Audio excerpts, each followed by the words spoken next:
En amont de la sortie du film Un roman national, nous avons réalisé une série d'entretiens avec des spécialistes de l'extrême droite. Pour ce 3e entretien, nous recevons Charlène Calderaro, sociologue. Un roman national sortira sur cette chaîne YouTube le 2 juillet 2025. Alors du coup, Charlène, tu es docteur en sciences sociales et politiques de l'Université de Lausanne et tu es actuellement chercheuse postdoctorale au Centre en études du genre, le CEG. Et tu t'intéresses aux politiques publiques de lutte contre les violences de genre, à la racialisation du sexisme et à l'appropriation du féminisme par l'extrême droite. Est-ce que j'ai bien résumé ? Oui, tout à fait. Alors, on va parler aujourd'hui majoritairement de ce qu'on appelle le fémonationalisme, sur lequel tu travailles, qui est un thème qui n'est pas directement abordé dans un roman national, mais que personnellement j'aimerais beaucoup explorer, peut-être dans un futur scénario. Donc, ça m'intéresse de me pencher sur cette question, et aussi parce que j'ai l'impression que le sujet, il est en train d'arriver sur la place publique. Il y a une inquiétude, il y a beaucoup de livres qui commencent à sortir sur la question. Il y a récemment, je crois, le livre de Léana Lestra qui est sorti, Les Vigilantes, que je n'ai pas lu, mais qui a l'air vraiment très intéressant. Ma première question, toute simple, ça va être qu'est-ce que le fémonationalisme ? Comment est-ce qu'on peut le définir ? C'est vrai que, comme tu le dis, on en parle de plus en plus. Et ce qui est intéressant, c'est qu'en fait, le concept de fémonationalisme, il vient d'abord du champ de la recherche, des sciences sociales et principalement de la sociologie. Il nous vient de la sociologue Sarah Faris, qui a commencé déjà à en parler et à forger ce concept dès 2012 en fait. Après son ouvrage vraiment connu sur la question, il date de 2017, il est traduit en français en 2021. Mais en tout cas, ça fait un moment que le concept existe et on voit en fait comment il a vraiment gagné en visibilité. Et il a aussi d'ailleurs circulé au sein des mouvements sociaux, des féministes qui se sont aussi approprié ce concept pour dénoncer en fait l'appropriation du féminisme à l'extrême droite. Donc en fait, ce terme, il nous permet de mettre le doigt sur, en général, l'utilisation des rhétoriques d'égalité à des fins nationalistes. Après, c'est disons une définition qui est vraiment résumée, peut-être un peu trop résumée, à mon sens, puisque le concept lui-même, il est en fait beaucoup plus riche que ça. Et quand donc Sarah Faris développe ce concept, elle parle de différentes dimensions.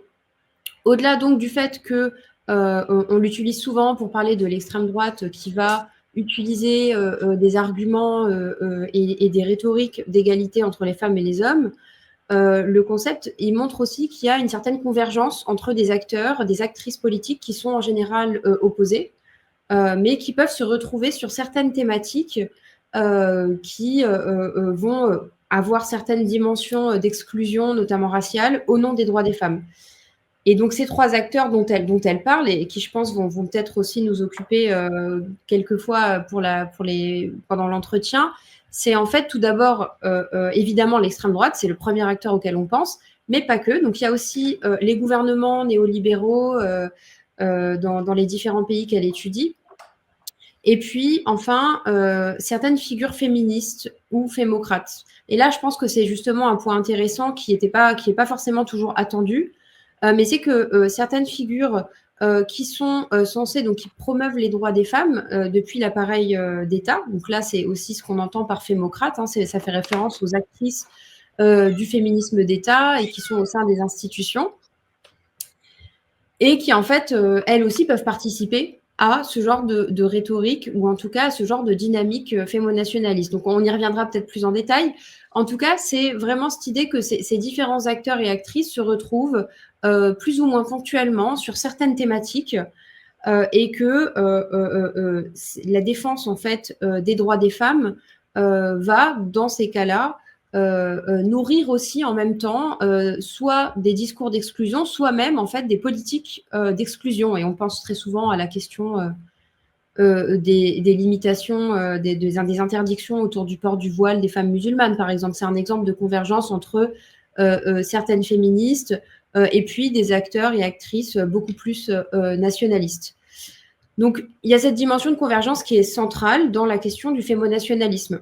Est-ce que, avant la prochaine question, tu pourrais me définir le terme fémocrate que je ne connais pas ? Bien sûr. Alors, en fait, fémocrate, ça fait référence aux actrices qui sont qui occupent des positions de pouvoir au sein d'institutions de l'État, très souvent, et qui sont en charge des droits des femmes, donc qui vont être vraiment au cœur, par exemple, du développement de politiques publiques pour les droits des femmes. Et très souvent, donc c'est un terme qu'on relie à toute la notion du féminisme d'État, qui vraiment représente en fait l'ensemble des institutions chargées de promouvoir les droits des femmes au sein de l'appareil d'État.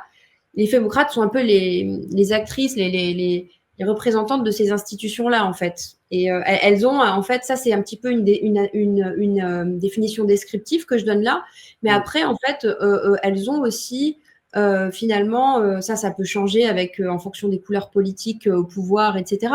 Mais elles ont aussi peut-être un certain agenda, du point de vue en fait de ce qu'elles défendent, de leur définition du féminisme, de leur définition de ce que doit être le projet, le combat féministe et les luttes pour les droits d'égalité de genre, elles sont d'un certain point de vue plus proches en tout cas dans le cas français, je veux dire, de l'universalisme, du féminisme universalisme, que d'autres formes de féminisme. Et puis ça, évidemment, c'est quelque chose qui peut bouger dans le temps, c'est pas essentiel, mais c'est ce qu'on observe en fait dans le féminisme d'État depuis un certain nombre d'années, avec un ensemble de politiques qui peuvent bien exemplifier le fait que elles sont pas non plus les représentantes des mouvements féministes qui existent par ailleurs dans la société. Elles peuvent être vraiment en désaccord avec certains segments du mouvement féministe, en fait.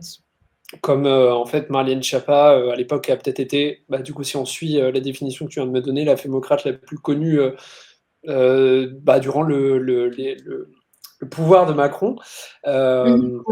Ouais, donc c'est ça. Et en fait, elle s'éloigne des définitions peut-être de féminisme moins universaliste, qui prend en compte des dynamiques peut-être plus raciales, des dynamiques de domination, etc. Ce que j'ai l'impression que Marlène Schiappa a exclu en fait lors de sa fonction en fait.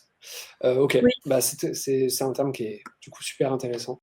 Quand on étudie l'extrême droite contemporaine, on en vient souvent à un événement qui a été un catalyseur, qui est le moment où il y a eu la manif pour tous, l'explosion de la manif pour tous. C'est un moment où la droite et l'extrême droite se sont énormément rapprochés. C'est un moment où en fait, il y a eu presque la concrétisation de cette nouvelle droite qui était fantasmée depuis les années 70-80, une alliance. Il y a un livre de Nicolas Massol, je crois, qui en parle récemment. Je vous mettrai là l'image du livre, mais c'était très intéressant.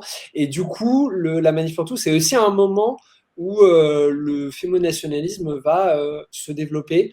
Voilà, est-ce que tu peux en parler, notamment dans la diffusion du discours fémonationaliste? Bien sûr, c'est vrai que la Manif pour tous est ce moment en fait en 2012-2013 de convergence de diverses droites joue vraiment un rôle fondamental dans, alors je pense, la diffusion du discours fémonationaliste et surtout dans disons les mobilisations anti-genre en fait qui là aussi on voit sont vraiment des nébuleuses qui rassemblent des acteurs et actrices vraiment très diverses. Et puis depuis, il y a eu encore d'autres compositions, mais c'est vrai que la Manif pour tous représente vraiment a été vraiment un moment de recomposition des droites qui a rassemblé des courants vraiment divers, allant de en fait les catholiques très conservateurs jusqu'à l'extrême droite beaucoup plus extrême. En fait, il y a vraiment ça s'est fait autour de la question notamment du droit des enfants, mais aussi de l'opposition à des mouvements vus comme vus comme progressistes, etc. Donc les mouvements féministes, les mouvements LGBTQI+. Aujourd'hui, ça s'est recomposé plutôt, aujourd'hui, en tout cas ces dernières années, autour de l'anti-wokisme. Mais on retrouve plus ou moins les mêmes acteurs. Après, à chaque fois, donc ça se recompose. C'est notamment Magali Della Souda qui montre bien dans son livre Les nouvelles femmes de droite à quel point cette convergence, cette coalition un peu temporaire en fait entre ces différents acteurs et actrices a vraiment donné lieu à une recomposition des droites, particulièrement autour de l'opposition à l'égalité de genre et aux droits LGBTQI+, donc toute une convergence anti-genre, mais aussi comment, donc, et ça c'est vraiment elle qui le montre bien en parlant de toutes les femmes militantes d'extrême droite qui se sont depuis 2012 organisées dans le contexte français. Donc il y a plusieurs groupes, hein, depuis les branches plutôt nationalistes jusqu'à chez les identitaires, des femmes qui s'organisent. Et donc Magali Della Souda, pour parler de ces femmes-là, elle les appelle aussi en fait les femmes, les filles de la Manif pour tous, pour vraiment montrer à quel point elles sont le contexte d'émergence de ces mouvements-là et de l'organisation de ces femmes est aussi en partie permis par tout un rapprochement, justement, comme tu le disais, entre la droite conservatrice, la droite radicale, l'extrême droite, et qui se cristallise sur la question du genre, en fait. Du genre et de la sexualité, et donc qui s'opposent. Il y a un bloc, en fait, vraiment de un contre-discours, un contre-mouvement, en fait, face à, je dirais, au succès aussi et aux avancées des mouvements féministes, LGBTQI+, etc. Donc du coup, ça rejoint la question d'après sur le Rassemblement national. Avant qu'on parle plus des identitaires, c'est pour moi important de parler du Rassemblement national, notamment, donc tu l'as un peu évoqué du coup, mais comment est-ce qu'ils vont utiliser le féminisme comme moteur pour leur dédiabolisation, notamment depuis que Marine Le Pen est arrivée à la tête du parti il y a plus de 10 ans maintenant. C'était, je sais plus en quelle année, 2011. mais...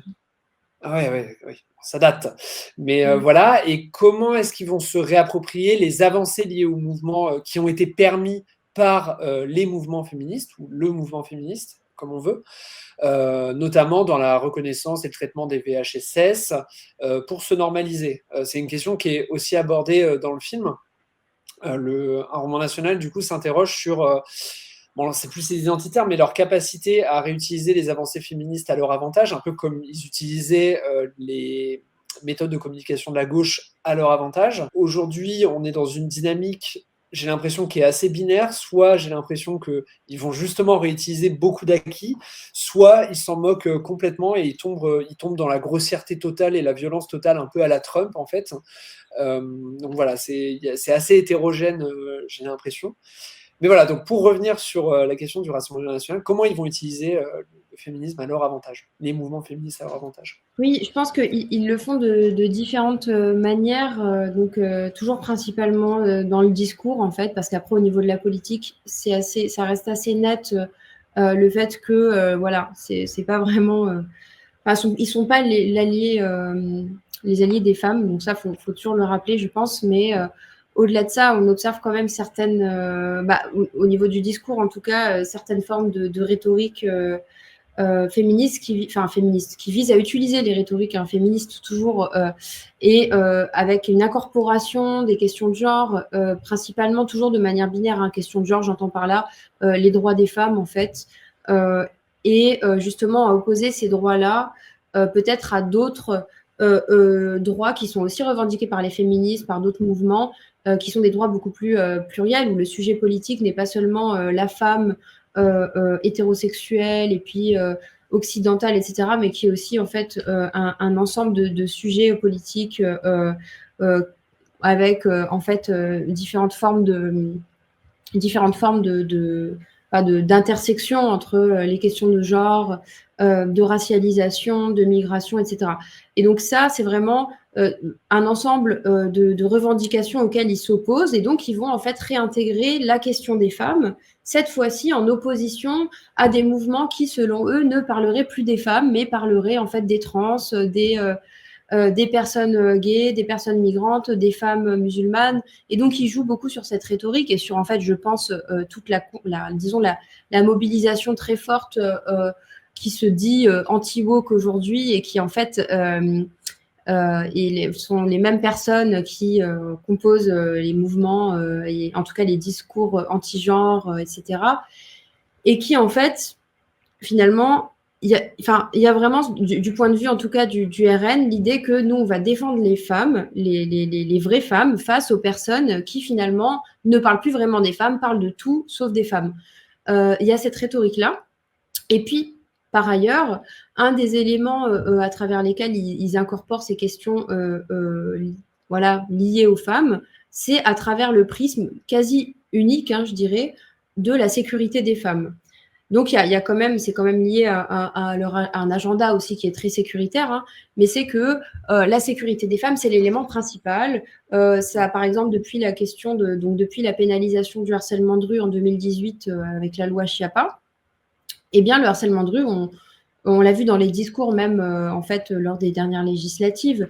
Quand Jordan Bardella fait une vidéo, il s'adresse aux femmes françaises, il parle précisément de la sécurité des femmes dans la rue, dans l'espace public. Quand Marine Le Pen, il y a quelques années de ça, fait une lettre qu'elle publie qui est intitulée Lettre aux Françaises, c'est pareil, c'est en fait toujours les femmes dans l'espace public qui seraient victimes de personnes qui seraient donc des hommes migrants ou issus de l'immigration, et puis qui constitueraient dans leur discours la principale menace faite aux femmes aujourd'hui. Alors là, l'enjeu, c'est que non seulement il y a une racialisation du sexisme, c'est-à-dire qu'on attribue le sexisme et les attitudes et les violences sexistes aux hommes racisés ou issus de l'immigration ou musulmans. Donc selon les discours, ça peut changer un peu, mais il y a quand même toujours cette idée que c'est en fait causé par des personnes qui sont altérisées, qui sont vues comme autres selon des critères de religion ou des critères raciaux.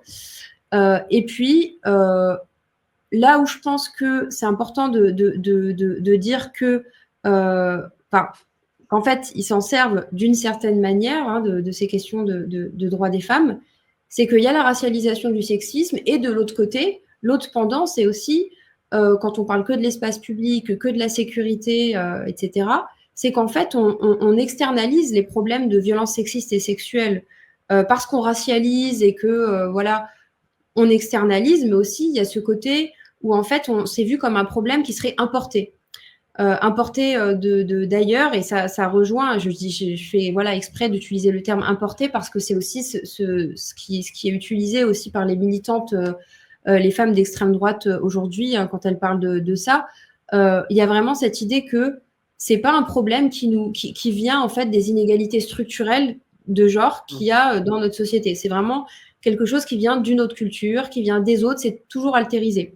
Et donc, dans cette perspective-là, ça revient quand même à dire que les droits des femmes, en fait, ici, en Europe, en France, sont acquis, mais que le problème vient d'ailleurs.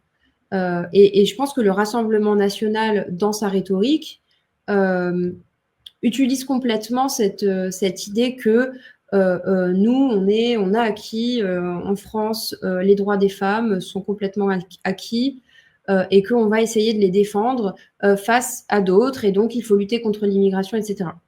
Et je pense que comme tu disais, depuis que Marine Le Pen elle est devenue présidente du parti en 2011, en tout cas pendant toute la période où elle l'a été, elle a déployé vraiment une politique de normalisation, mais qui a aussi été une politique de féminisation hein, par le fait de revendiquer son identité de femme politique, mais aussi de traiter de questions qui toucheraient les femmes, donc toujours la sécurité, l'espace public. Et donc ça fonctionne pour attirer l'électorat féminin. Je pense que ça, c'est important de le dire, puisqu'on sait de la part grâce à des recherches menées sur la question de politistes, notamment Nona Meyer, qui est spécialiste de ces questions-là, que cette stratégie, elle a fonctionné, puisque ce qu'on appelle le fossé de genre dans le vote à l'extrême droite, et donc le fait que les hommes votent historiquement plus à l'extrême droite que les femmes, eh bien, n'est plus tout à fait valable en France aujourd'hui, depuis 2012 justement, qui correspond donc au moment où Marine Le Pen est devenue présidente. Les femmes, c'est-à-dire hein, que les femmes votent autant que les hommes à l'extrême droite en France. Donc ça fait quand même du cas français une exception de ce point de vue-là, qui me semble intéressante à questionner aussi du point de vue de ce que ça nous dit, disons même en fait des politiques plus larges, au-delà de l'extrême droite, des politiques plus mainstream qui ont mis en avant peut-être les droits des femmes d'une certaine manière. Et là, je rejoins la question aussi du féminisme d'État, du féminisme plutôt universaliste. Je pense que voilà, il y a quelque chose dans le contexte français. Il y a plusieurs éléments qui peut-être permettent de comprendre pourquoi on est un cas si emblématique du fémonationalisme par rapport à d'autres voisins.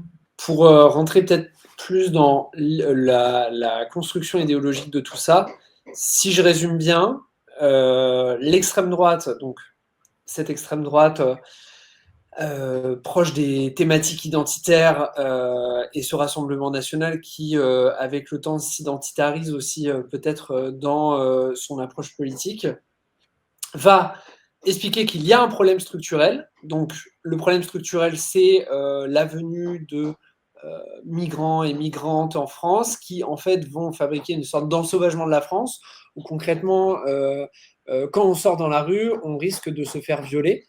Ce qui n'est pas du tout étayé par absolument tous les travaux en sciences sociales qui sont faits sur le sujet, sur la question des violences, notamment sexuelles intrafamiliales, sur la question en fait des violences sexuelles tout court, où arrête-moi si je me trompe, mais dans mon souvenir, les violences sexuelles sont majoritairement commises par des proches des victimes et souvent dans un cadre en fait intrafamilial ou d'interconnaissance proche. Donc eux, ils vont complètement nier ces constats-là pour les reprendre à leur avantage et construire toute une construction de la réalité qui est basée là-dessus. Et là, on arrive peut-être plus sur les identitaires et Némésis qui, elles, vont baser tout leur programme, entre guillemets, sur cette question-là, sur la question du harcèlement de rue et sur la question de, finalement, la solution, c'est la réémigration, le suremprisonnement, etc. Est-ce que tu peux nous parler justement de comment les identitaires vont plonger là-dedans complètement, notamment le collectif Némésis? Bien sûr, oui. Alors peut-être pour resituer le collectif Némésis, c'est un collectif de femmes d'extrême droite qui s'est fondé en 2019, puis qui s'est étendu depuis dans beaucoup de régions françaises et puis aussi d'autres même régions francophones comme en Suisse, puis un peu plus récemment en Belgique. Donc, ce qui est particulier avec ce collectif, c'est qu'elles se disent, elles revendiquent ce label de féministes identitaires, ce qui, en fait, jusque-là, à l'extrême droite, est assez peu commun, puisque très souvent, il y a plutôt un discours et même une identification anti-féministe très forte et explicite, alors que là, il y a une forme de, en fait, une forme de revendication peut-être une revendication féministe identitaire, donc. Ce qui montre aussi le rattachement de ce groupe au mouvement et puis plus largement, je pense, à l'idéologie identitaire. Donc, le fait qu'elle se rattache à l'idéologie identitaire, on le voit aussi dans les thématiques qui sont portées et surtout aussi dans la stratégie. C'est-à-dire la stratégie d'agir non pas seulement par la voie politique, la voie électorale, mais aussi par la lutte des idées, le combat culturel, etc., la métapolitique. Et là, je pense que ça fait référence peut-être à ce que tu disais au début et puis ce qu'on voit bien peut-être dans le film aussi, dans l'échange qu'on voit entre les différents militants du mouvement et puis qui discutent en fait à ce moment-là, donc qui sont identitaires et qui discutent de la façon dont eux justement vont reprendre des éléments de langage de la gauche, etc. Moi, ça me faisait penser aussi au fait que il y a eu quand même des appropriations de stratégies de gauche par l'extrême droite, notamment par la nouvelle droite dans les années 70 et donc ensuite par les identitaires qui sont quand même les héritiers de cette nouvelle droite. Donc il y avait par exemple c'était Alain de Benoît qui avait écrit pour un gramscisme de droite ce texte où voilà il revendique aussi la métapolitique, la lutte par les idées, etc., en reprenant Gramsci. Donc sur la stratégie, ça a donné quoi? Finalement, ça a donné le fait que il y a aussi beaucoup de relais par lesquels l'extrême droite identitaire aujourd'hui diffuse ses idées, donc les médias, mais aussi la sphère éditoriale, etc. Maintenant, il y a aussi les réseaux sociaux, c'est peut-être encore autre chose, mais en tout cas, c'est vraiment un lieu de diffusion de ces idées-là, où justement Némésis agit beaucoup. Et on peut dire aussi que la visibilité du collectif Némésis, elle a été rendue possible par d'abord la visibilité qu'avait sa présidente, Alice Cordier, dans les médias. D'abord chez TPMP, chez Cyril Hanouna, donc dans les chaînes de l'Empire Bolloré, comme on dit. Et je dis tout ça en fait pour peut-être souligner le fait que le collectif Némésis et les militantes du collectif Némésis s'inscrivent tout à fait dans la même lignée, en fait, la même stratégie que les identitaires par rapport à la façon dont elles diffusent leurs idées, mais aussi aux idées qu'elles diffusent. C'est-à-dire qu'elles s'attachent beaucoup, par exemple, à défendre ce que les identitaires appellent la civilisation européenne. Elles parlent beaucoup des femmes européennes. Alors, parfois, elles parlent des femmes françaises, mais très, très souvent, elles font aussi référence aux femmes européennes. Donc, il y a toujours cette même idée on ne parle pas que de l'unité, de l'entité nationale comme identité à défendre, mais aussi de l'Europe comme civilisation, comme identité culturelle à défendre. Et puis, finalement, il y a aussi peut-être le fait donc d'approprier des thématiques qui sont devenues légitimes. Donc, il y a cette recherche de respectabilité et de normalisation chez les identitaires qui les distingue peut-être d'autres franges, d'autres segments de l'extrême droite, même si c'est pas si simple. Et en fait, il y a quand même beaucoup de circulation et on le voit bien dans le film. Je trouve que par rapport à la discussion qu'ont ces militants après sur finalement comment agir, comment faire stratégiquement une fois que la fusillade est passée, on voit bien qu'en fait, il y a différentes stratégies qui peuvent exister au sein de ces mouvements-là, avec certains qui sont vraiment à la recherche d'une respectabilité. Je crois qu'il y en a un qui parlait donc du fait c'était l'expression qu'il avait employée, je crois que c'était construire le groupe ou non, c'était, attends, je crois que je l'ai noté, mais ça m'avait marqué en fait, j'avais trouvé ça vraiment intéressant. Oui, structurer le groupe. Il dit il faut structurer le groupe, surtout si tu veux devenir un parti politique.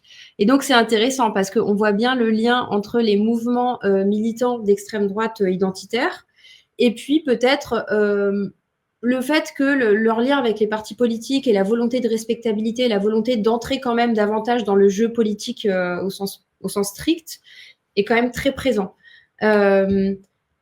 Donc voilà, je trouvais ça drôle et intéressant en fait de voir ces discussions-là parce que ça permet de nuancer un peu l'idée quand même qu'il y a une diffusion des idées et que ça s'arrête là. Il y a parfois aussi des formes d'action plus violentes qui peuvent exister, même si c'est pas non plus ce qui est forcément propre à toute la sphère identitaire, mais on voit que de toute façon, il y a des circulations entre les militants issus de groupes et groupuscules qui usent beaucoup plus de la violence.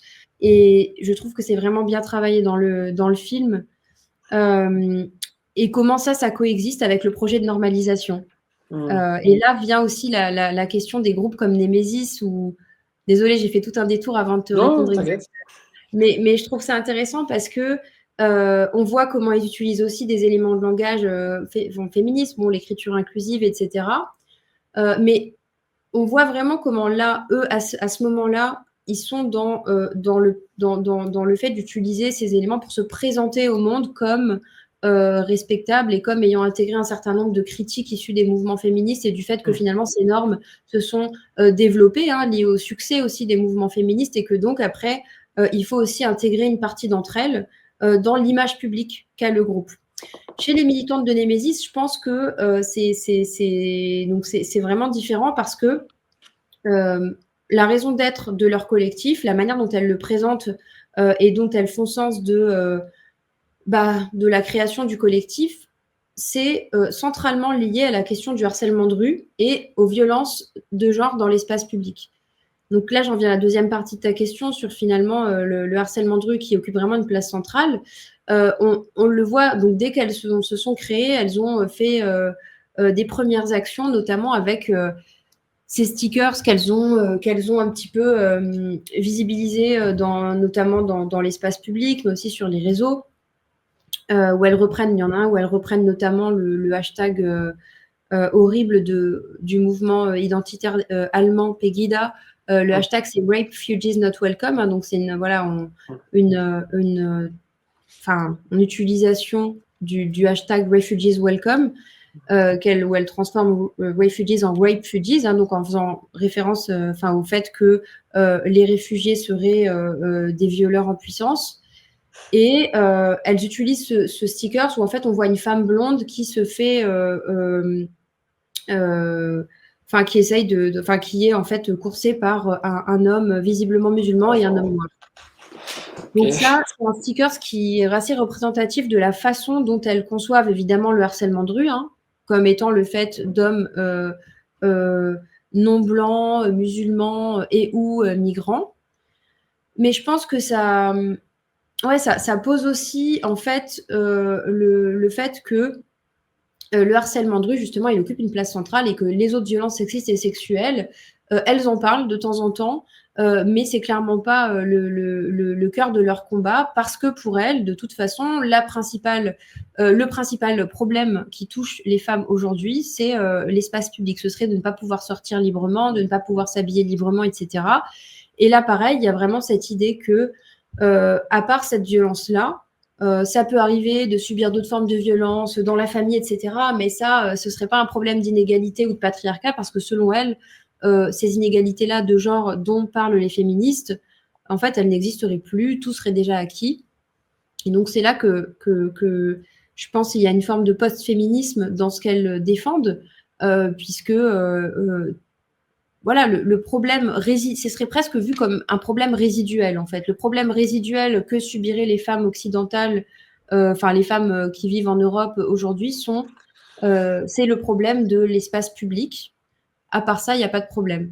Elle passe beaucoup de temps, par exemple, à expliquer en fait les nuances qu'il y a autour effectivement des calculs, autour des inégalités salariales. Passe beaucoup de temps pour expliquer pourquoi le calcul n'est pas correct, etc. Mais finalement, pour dire, en fait, il n'y a pas de problème, il n'y a pas d'inégalité salariale, il n'y a pas. Donc, ce que ça nous dit finalement, c'est qu'elle pense qu'il n'y a pas de problème d'inégalité de genre sur le marché du travail ou en fait de discrimination parfois envers les femmes. Donc, ça nous montre bien qu'en fait, ce qui est au cœur de leur agenda, ça reste quand même la lutte contre l'immigration, davantage que la défense des droits des femmes. Ça, c'est assez clair. Et puis, disons qu'il y aurait beaucoup de choses à dire sur le collectif Némésis. Alors, la thématique du harcèlement de rue, elle est centrale donc pour ces militantes, mais je pense que c'est pour essayer de comprendre aussi pourquoi c'est si central et comment on en est venu finalement à ce que cette cause, qui est normalement à l'origine une cause portée par les féministes, est devenue finalement une cause portée par l'extrême droite. Pour ça, il faut revenir en fait à 2014, au moment où sont les féministes qui sont de gauche à ce moment-là, qui avaient des différentes expériences de socialisation politique à gauche et en tant que féministes, qui se mobilisent contre le harcèlement de rue, en fait, dès 2014, qui créent des collectifs comme par exemple Stop Harcèlement de rue, qui existe toujours, hein, et qui vraiment visibilise ce problème. Peu de temps après, le problème du harcèlement de rue est mis à l'agenda du féminisme d'État, donc sous Marlène Schiappa. Donc ça, c'est en 2017 que vraiment Marlène Schiappa, elle prend ce problème, le met au cœur de son agenda de la loi qui portera ensuite son nom, la loi dite Schiappa contre les violences sexistes et sexuelles de 2018, qui va en fait pénaliser le harcèlement de rue. Donc, qui en fait une contravention, hein, c'est ce qui a été appelé l'outrage sexiste, où finalement le harcèlement de rue est pénalisé par le policier qui va devoir constater le harcèlement, l'outrage sexiste et mettre une contravention. Donc, il y a eu beaucoup de débats, il y a eu beaucoup de critiques autour de cette politique-là, et notamment de la part des féministes qui luttaient contre le harcèlement de rue, parce que pour elles, la pénalisation, c'était pas forcément la bonne solution, et elles mettaient beaucoup plus l'accent sur les politiques de prévention, les politiques éducatives. Donc là, il y a eu plein de débats autour de ce sujet, et puis donc du harcèlement de rue, beaucoup de débats dans les médias, enfin en tout cas dans la presse, il y avait vraiment une couverture assez racialisée, territorialisée déjà, où on parlait surtout de certains quartiers, de la Goutte d'Or à Paris, beaucoup de quartiers en fait où une forte population issue de l'immigration vit, et puis qui sont déjà très stigmatisés, etc. Et dans les médias, quand on parlait de harcèlement de rue, on parlait principalement de ces quartiers-là. C'est ce qui s'est retrouvé dans la politique, en fait, après, de pénalisation, hein, dans les débats, dans les discours, dans disons, la conception du problème qui a été mise en avant par Marlène Schiappa, par exemple, qui, lorsque les féministes lui disent « mais en fait, on risque de stigmatiser, de faire de la stigmatisation raciale à travers cette loi, puisqu'en plus de ça, ce sont les policiers qui doivent constater l'infraction. Et donc, on sait qu'il y a des problèmes de profilage racial, etc., en plus au niveau de la police. Donc, quand il y a tous ces critiques-là qui sont faites, Marlène Schiappa avait répondu mais en fait, oui, on nous avait déjà accusé de stigmatiser quand on voulait faire la loi. On nous avait accusé de stigmatiser ceux qui harcèlent les femmes dans la rue. Eh bien, stigmatisons, j'ai aucun problème avec ça. Ça, c'est un peu les termes qu'elle a employés. Et donc, c'était beaucoup de sorties comme ça. Elle a aussi parlé de quartiers de reconquête républicaine quand elle essayait de cartographier en fait les zones dans lesquelles il y aurait un harcèlement de rue beaucoup plus fréquent que dans d'autres territoires.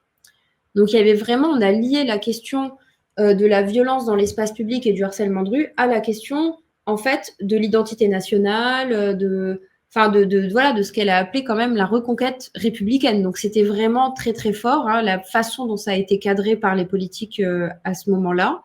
Et dans mon enquête, donc dans le cadre de ma thèse, j'ai pu discuter beaucoup avec, en fait, les députés qui étaient au cœur de cette politique, de cette loi, et qui était au cœur des débats parlementaires.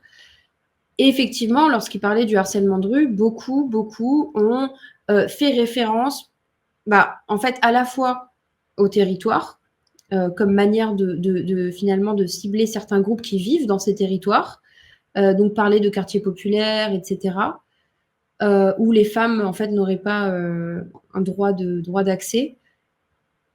Et on parlait également de religion, pour viser en fait des populations musulmanes. Donc c'était les deux proxys, en fait, le territoire et la religion, par lesquels les acteurs de politique publique racialiser le sexisme, puisqu'on est dans un contexte qu'on appelle souvent colorblind en France, où on ne nomme pas vraiment les différences raciales, et donc il y a plein de manières de finalement quand même racialiser, évidemment, hein, c'est pas parce qu'il y a ce contexte qu'il n'y a pas de racialisation, il y en a, elle se fait par d'autres moyens, et notamment par la territorialisation, et puis après par la question de la religion, et on passe aussi par la laïcité pour finalement justifier aussi ses propos. Donc en tout cas, il y a tout ça. Qui au final résulte de toute façon à une forme de racialisation du sexisme dans la façon dont le harcèlement de rue est considéré. Et en fait, après la loi de 2018, c'est en 2019 que se crée le groupe Némésis, là où en fait, il y a déjà tous ces débats qui sont passés un peu par là, avec finalement, est-ce que le harcèlement de rue, se cantonne à certains quartiers ou pas? Est-ce que ça concerne certaines populations ou pas? Tous ces débats-là, ils ont eu lieu. Le sujet a déjà été discuté d'une façon racialisée, stigmatisante, et donc les militantes de Némésis arrivent dans un contexte où quand elles présentent leur discours sur le harcèlement de rue comme étant le fait d'hommes racisés, des quartiers populaires ou issus de l'immigration, ou même d'hommes migrants, en fait, elles n'apparaissent même pas forcément extrêmes lorsqu'elles disent ça, parce que ces discours sont déjà légitimés, donc elles peuvent les tenir en apparaissant comme des actrices politiques légitimes et respectables. Elles utilisent les mêmes éléments de langage, hein, elles parlent aussi de territoire, de religion, et non pas forcément directement de différences raciales, en fait. Mais là, on sait que de toute façon, le passage en fait d'un racisme biologique, un racisme culturel, il a déjà été opéré depuis un moment. Donc, c'est-à-dire que c'est pas nouveau. Mais en tout cas, elles peuvent s'appuyer sur cette opportunité-là politique et discursive qui était présente dans tous ces développements autour du harcèlement de rue, en fait, pour faire assez simple. Et puis après, c'est une cause stratégique parce que c'est plus simple de déployer en fait un discours racialisé quand on parle de l'espace public, et puis de voir la violence sexiste et sexuelle comme étant uniquement liées à l'espace public et comme étant importées, etc., plutôt que de traiter ça comme une forme de violence structurelle liée aux inégalités du genre, qui existent aussi donc dans la famille et ailleurs, c'est-à-dire finalement de le voir comme le proposent les féministes, comme une forme de continuum de violence sexiste et sexuelle, où le harcèlement de rue serait en fait ce qu'elles appellent le premier échelon, mais qui est lié au même phénomène d'inégalité structurelle. Donc tous ces discours-là, évidemment, elles les rejettent, hein, les discours des féministes sur le harcèlement de rue, elles les rejettent, et c'est pour ça que je parle en fait souvent d'appropriation de cette thématique, par l'extrême droite, et non pas seulement, enfin par Némésis, et pas seulement d'instrumentalisation. Parce que je pense que en fait, elles adoptent cette cause bien délimitée, hein, uniquement le harcèlement de rue. Elles l'adoptent, elles la transforment pour vraiment la mettre l'adapter à l'agenda identitaire, et finalement pour défendre leur projet, tout en étant aussi des jeunes femmes qui peuvent subir ces violences-là, qui vont faire état de leurs expériences, qui vont s'appuyer sur l'expérience pour déployer leur discours, etc. Tu as abordé assez rapidement les tradwives. Déjà, est-ce que tu pourrais rapidement définir qui elles sont? Donc, par exemple, Thaïs Descuchon, qui est peut-être l'ambassadrice française des tradwives. Et quelles vont être les différences entre justement ces tradwives et les militantes Némésis? Donc c'est celles qui s'autoproclament, je crois qu'elles assument en fait cette dénomination de féministes identitaires. Quelles vont être les différences un peu entre ces deux courants? Alors je pense que c'est important de les distinguer pour aussi finalement montrer l'hétérogénéité qui existe aussi à l'extrême droite, et notamment sur les questions de genre. Alors les tradwives, donc ça vient de traditional wife, donc épouse traditionnelle en anglais, et c'est un mouvement. Alors c'est un mouvement qui n'est pas forcément très voilà, il n'y a pas une base d'organisation claire. Ça vient souvent surtout des mouvements des réseaux sociaux.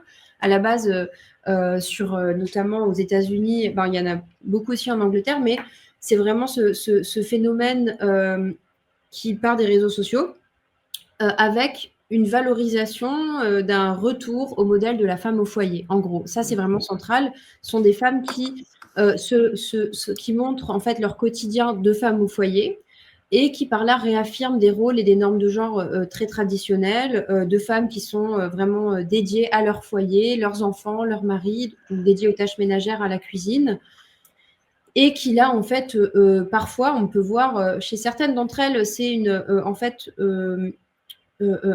disons un affichage de leur mode de vie. Et puis chez d'autres qui sont toujours des tradwives, mais peut-être plus militantes, ça va directement de pair avec tout un discours réactionnaire contre les féministes, contre les avancées, disons, liées à l'égalité de genre ou à la sexualité. Il y a vraiment différentes nuances de tradwives, si on veut. Donc, moi, je ne suis pas forcément spécialiste des tradwives, mais ce que j'ai beaucoup appris sur les tradwives en lisant le livre de Deviane Leidig, qui est une chercheuse américaine à la base, il me semble, et qui a écrit un livre en anglais. Je pourrais partager la référence avec toi. Il n'est pas encore traduit en français, mais il est vraiment super. Et en fait, elle a vraiment analysé sur les réseaux sociaux un peu les habitudes des tradwives, comment elles mettent en avant à la fois leur mode de vie, mais aussi en fait une idéologie politique parfois. Donc il y a aussi beaucoup de normes esthétiques qui c'est des normes esthétiques à la fois de genre, de féminité, mais aussi du mode de vie qui devrait, d'après elle, correspondre à ce qu'une femme doit faire. En réalité, ouais. Pardon, désolé de te couper. Il y a j'ai l'impression qu'il y a une vision à la fois qui est biologisante, c'est-à-dire de dire en fait les femmes sont programmées naturellement pour servir l'homme, faire la popote et puis attendre avec les enfants en faisant 1000 choses à la fois. Donc il y aurait une disposition biologique, donc ça va à l'encontre de presque 99% des théories de genre, etc., enfin des études de genre. Et d'un autre côté, il y a une suresthétisation, j'ai le sentiment, des tradwives, c'est-à-dire, comme tu l'as dit, sur TikTok, avec des vidéos très mises en scène, où limite c'est surjoué. Moi, j'avais vu une vidéo d'une tradwife française qui en fait disait à l'époque j'étais féministe, je portais des septums et je m'habillais en babos, et aujourd'hui je suis dévouée à mon mari, c'est mon 5e enfant et je suis ravie. Mais en fait, dans les TikTok, il y a quelque chose de très faux parce que c'est suresthétisé, c'est de la mise en scène pure. À la fois, elles en jouent, elles l'assument, il y a une certaine ambiguïté. En fait, c'est très théâtral et en même temps, voilà, donc il y a un mélange de biologisation et en même temps de mise en scène qui est assez particulier. Voilà, juste je voulais préciser ce truc-là. Je trouve que c'est intéressant. Oui, tout à fait. Puis sur la dimension biologisation, il y a vraiment elles mettent beaucoup en scène la maternité et puis le fait d'enfanter. Il y a beaucoup de bébés dans leur réseau et puis beaucoup d'images en fait. Du rôle de mère. Le rôle de mère est vraiment mis au centre et comme vraiment une essence féminine et puis aussi qui est présenté en fait aussi comme un rôle social que doivent avoir les femmes. Hein, et qui leur permet en fait de se réaliser en tant que femme. Donc il y a un retour voilà, aux normes les plus traditionnelles, les plus conservatrices, qui effectivement sont liées aussi à la conception de l'identité de genre comme vraiment quelque chose de biologisant. Et puis après, tu as parlé aussi de Thaïs Descuffon. Ce qui est vraiment intéressant avec la trajectoire de cette militante, en fait, c'est qu'à la base, elle est militante identitaire, hein, qui est vraiment active au sein de Génération Identitaire. Après, quand le mouvement est dissous, bon, bien qu'en fait, il se reforme par ailleurs, etc. Mais en fait, elle suit un autre chemin et puis elle devient influenceuse. Elle a beaucoup de followers sur les réseaux. Et en fait, là, elle a un tournant tradwife où effectivement, elle, elle met en avant des normes vraiment ultra traditionnelles. Après, ce qui est particulier, c'est que elle ne le fait pas de la même manière que ce qu'on peut voir chez les tradwives américaines ou même britanniques, qui ont en fait justement déjà leur foyer, leurs enfants, etc. Alors que là, Thaïs Descuffon, elle a tous ces éléments de discours-là, mais vraiment très, très idéologisés, très politisés. C'est clairement une militante. Et en fait, en même temps, elle a développé tout un autre... une autre profession en même temps de masculiniste qui va donner des conseils de séduction aux hommes. Donc en fait, ce qui est intéressant, c'est qu'elle, sa cible, c'est les femmes parce qu'elle donne plein de conseils aux femmes, mais c'est surtout, c'est en partie aussi les hommes. Elle donne des conseils aux femmes en fait pour réussir à se marier, à trouver un homme, à trouver un mari. Et donc, voilà, il y a toutes sortes de choses, comme par exemple, les filles, si vous voulez trouver un homme, il faut déjà apprendre, par exemple, à cuisiner, il faut faire attention à votre body count. Donc, c'est ce genre de discours. Et donc, c'est vraiment tourné autour du couple et de la séduction, avec tout un ensemble de conseils qui sont en fait finalement, qui correspondent en fait à toute une idéologie hein, qu'elle défend très clairement. Mais je pense qu'elle, sa trajectoire, elle est intéressante. Après, là où justement on peut en venir à la différence qu'il y a entre des groupes peut-être comme Nemesis dont on a parlé et les tradwives, c'est peut-être la différence dans la manière de... Alors il y a aussi de points communs, mais disons les différences, c'est aussi la façon de s'identifier ou pas aux thématiques liées au genre, aux droits des femmes et au féminisme. C'est-à-dire que pour Thaïs Descuffon, il y a un antiféminisme assez net. Elle rejette tout à fait le terme de féministe et rejette tous les combats qui sont portés par les femmes, par les féministes. Alors que du côté des militantes de chez Nemesis, il y a une volonté, comme on le disait, d'appropriation et en fait de récupérer voilà, donc certains thèmes, de les réarticuler à l'agenda identitaire et de faire finalement cette articulation entre les thèmes classiques des identitaires et puis la question des femmes et la sécurité des femmes, etc. Et il y a cette revendication du label féministe identitaire, où là, effectivement, il y a eu des débats d'ailleurs entre Alice Cordier et Thaïs Descuffon. On peut trouver certaines vidéos sur YouTube où elles sont opposées sur des stratégies peut-être à suivre en tant que femme qui milite à l'extrême droite sur les questions de genre. On peut voir aussi sur les réseaux parfois les désaccords en fait qu'il y a.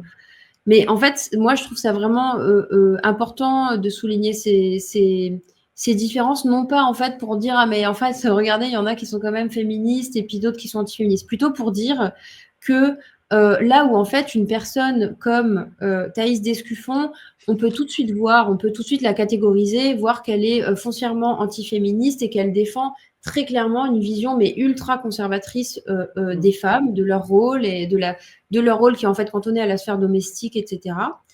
Là où en fait, ce qui à mon avis, parce qu'après je crois que la suite des questions, on y viendra, c'est sur la question de à quoi ça sert politiquement.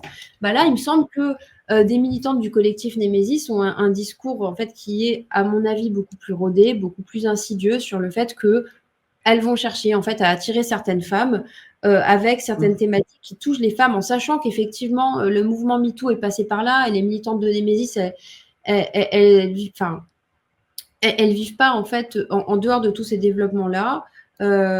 Et il y a eu un ensemble d'avancées, d'avancées entre guillemets, qui sont toutes relatives, hein, mais d'avancées sur les questions de droits des femmes, à tel point que les discours de type tradwife comme Thaïs Descuffon, pour beaucoup de jeunes femmes, ça reste encore, c'est indésirable, alors que quand on questionne en fait des jeunes femmes qui par exemple rejoignent Némésis, on se rend compte que même pour des jeunes femmes qui n'étaient pas politisées à l'extrême droite, cette idée-là en fait de mobiliser la question du harcèlement de rue, de parler quand même des femmes, de parler de ce qui peut toucher des femmes au quotidien, etc. Et ben ça touche effectivement des jeunes femmes qui cherchent, qui s'identifient à la fois à la question de la lutte contre les violences sexistes et sexuelles, en fait, qui là est vraiment un des éléments de succès des mouvements féministes, qui a été bien au-delà en fait des mouvements féministes, qui fait partie, qui est devenu une thématique à part entière, qui est l'objet de politiques publiques, qui est l'objet de revendications de la part de personnes qui se disent pas du tout féministes, mais qui effectivement sont contre les violences sexistes et sexuelles. Et donc voilà, beaucoup de jeunes femmes sont tout à fait attirées par le fait de pouvoir se dire en fait identitaire et féministe. Et ça, je pense que, en tout cas, c'est ce qui m'a le plus marqué dans cette recherche, c'est de voir comment des jeunes femmes, justement, étaient attirées par la question du harcèlement de rue parce qu'elles le subissent, et que là, il y avait des cadres interprétatifs, en fait. Il y avait des cadres disponibles pour interpréter leur expérience. Et en même temps, ce qui est vraiment déroutant, c'est que à la base, l'expérience des violences de genre et des violences sexistes, c'est vraiment un catalyseur de la politisation au féminisme. Et là, en fait, l'expérience, dans ce cas-là, dans la façon dont c'est cadré, du harcèlement de rue devient, à travers ces discours-là qui sont largement diffusés, une forme, permet la politisation de jeunes femmes à l'extrême droite plutôt que vers les mouvements féministes.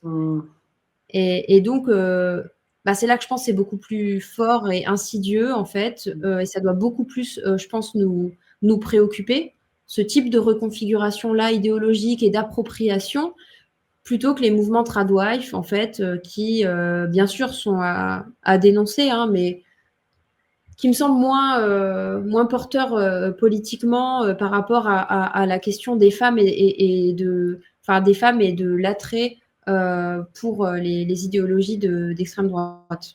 On rentre en fait dans le registre de la réponse à une problématique qui en fait n'est pas prise, selon moi, et là c'est un positionnement politique, mais qui n'est pas pris en charge correctement d'un point de vue tout du moins étatique, au niveau d'une potentielle réponse d'éducation, comme on disait, etc. Donc en fait, il y a un problème qui est structurel, et en fait, les militantes féministes et identitaires, autoproclamées, vont utiliser ce manquement pour offrir une réponse très simple à des personnes qui sont dans le besoin d'avoir des réponses. Et en fait, c'est là où j'ai l'impression que c'est un peu la stratégie tout le temps des fascismes, de l'extrême droite, c'est on va offrir des réponses extrêmement puissantes qui sont dans un registre émotionnel et qui puisent leur puissance évocatrice dans des faits divers. Effectivement, c'est extrêmement violent quand on voit un migrant qui va agresser une personne, etc., parce que ça peut arriver. Mais comment ça va être monté comment l'extrême droite va faire monter la sauce autour de cet événement, ça donne quelque chose de, effectivement, émotionnellement qui est très puissant. Et c'est pas pour dire que les femmes sont dans un registre émotionnel par rapport à ça, parce qu'en fait, toute l'extrême droite est battue là-dessus, que ce soit aussi les hommes, en fait, et les femmes. J'ai l'impression aussi que les adhérents et les adhérentes aux idéologies d'extrême droite sont dans une réaction émotionnelle. Ce qui ne veut pas dire qu'elles sont stupides ou quoi, mais ça veut dire que l'extrême droite touche quelque chose de très sensible au niveau de notre société, et ça pointe aussi des réponses qui ne sont pas apportées aux gens, en fait, tout simplement. Ma question finale, du coup, c'est qui va sortir gagnant de ce mode de pensée, de cette peut-être reconfiguration de l'extrême droite? Est-ce que ça va être les fémonationalistes elles-mêmes, les femmes qui vont répondre potentiellement à cette idéologie, ou l'extrême droite en tant que telle, les dirigeants et dirigeantes d'extrême droite? Ouais, alors je pense que les premiers gagnants, ce sera donc la dernière partie de ta question, les dirigeants d'extrême droite. Je pense que ce sera eux, les dirigeants et dirigeantes, parce que on sait que toutes ces stratégies, et puis en fait ces discours aussi qui émanent des militants et militantes de collectifs d'extrême droite, etc., ça permet de légitimer leur discours, d'attirer un électorat féminin aussi. D'ailleurs, on sait que des collectifs comme Némésis, par exemple, n'hésitent pas à appeler à voter pour les candidats d'extrême droite lors des élections. Donc, il y a aussi ça, mais on sait que ce discours, plus largement, il attire aussi les femmes dans le vote à l'extrême droite, comme on disait tout à l'heure, et ça permet de se présenter comme protecteur des femmes, etc., et comme libéraux, et donc ça permet de se normaliser. Je pense que ça sert vraiment les partis politiques d'extrême droite à ce niveau-là. Et on sait que quand on sert les partis politiques d'extrême droite, on sert tout un ensemble d'acteurs. On revient aussi aux militants, ça leur donne des opportunités de carrière. Il y a aussi des rétributions du militantisme. Et donc les fémonationalistes elles-mêmes, comme celles qui composent, par exemple, qui sont au cœur de ces groupes-là, comme Némésis, mais bien d'autres, disons, qui sont des actrices de l'extrême droite ou de la droite plus conservatrice, ont aussi des rétributions du militantisme et peuvent, à la suite de ça, avoir acquis des ressources, accumuler des ressources pour faire une carrière en politique, etc. Au niveau plus de l'individu, ça peut permettre des carrières aussi, hein, si ces discours-là, en fait, sont de plus en plus déployés. Par contre, effectivement, il y a toujours quelque chose à souligner, c'est que on n'est pas dans un moment, même si ça pourrait laisser penser que en fait, les succès des mouvements féministes sont tels que en fait, même l'extrême droite se revendique féministe. Donc on pourrait penser que finalement, voilà, il y a une diffusion des idées féministes, hein, mais en fait, on en a bien discuté. On voit bien que il n'y a pas de lutte concrète contre les violences sexistes et sexuelles à l'extrême droite. Hein. C'est toujours une question, c'est l'espace public, on instrumentalise les faits divers, on s'approprie des thématiques, des éléments de langage, des labels féministes identitaires, mais pour nourrir avant tout un agenda qui est anti-immigration, qui est nationaliste et qui est raciste. Donc, il y a un projet identitaire avant toute autre forme de projet en fait qui pourrait toucher à la question des femmes. Mais c'est grâce à la question des femmes, en fait, qu'elles permettent aussi d'avancer l'agenda. Mais malgré tout, donc je disais, on pourrait penser qu'il y a cette avancée des mouvements féministes, mais en fait, on est dans un moment de recul des droits et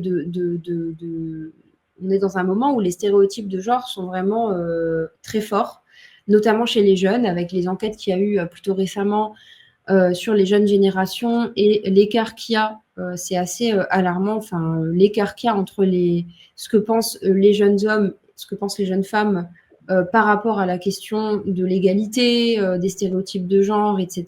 On observe un gap, c'est-à-dire que les jeunes femmes sont de plus en plus entre guillemets féministes et en faveur de l'égalité et rejettent les stéréotypes de genre. Et à l'inverse, les jeunes hommes de la même génération de plus en plus sont, on pourrait dire, antiféministes ou en tout cas embrassent complètement des stéréotypes de genre. Merci beaucoup pour cet entretien, c'était vraiment passionnant. Alors du coup, je recommande, pas de souci, je recommande du coup le chapitre que tu as écrit à ce sujet dans l'excellent livre de l'Institut La Boétie, qui est vraiment assez formidable dans le sens où c'est un condensé très informatif et assez simple à lire en fait sur qu'est-ce que l'extrême droite aujourd'hui, qu'est-ce qu'elle est dans le champ politique, médiatique, sociétal. Il y a des conclusions sociologiques qui sont très intéressantes et de la théorie politique. Donc voilà, c'est vraiment super. Et merci à toi. Bravo pour le film aussi que j'ai beaucoup apprécié. Trop bien, merci. J'espère que tu pourras le voir sur grand écran. Si tu passes en France, il y aura quelques projections. Et en description, du coup, je mettrai certains des articles que tu m'avais envoyés en français qui étaient très intéressants, où tu développes vraiment. C'est des articles qui sont peut-être plus universitaires, mais qui sont très faciles à lire, je trouve, et qui sont très intéressants pour compléter le sujet. Et voilà, merci beaucoup. Merci beaucoup.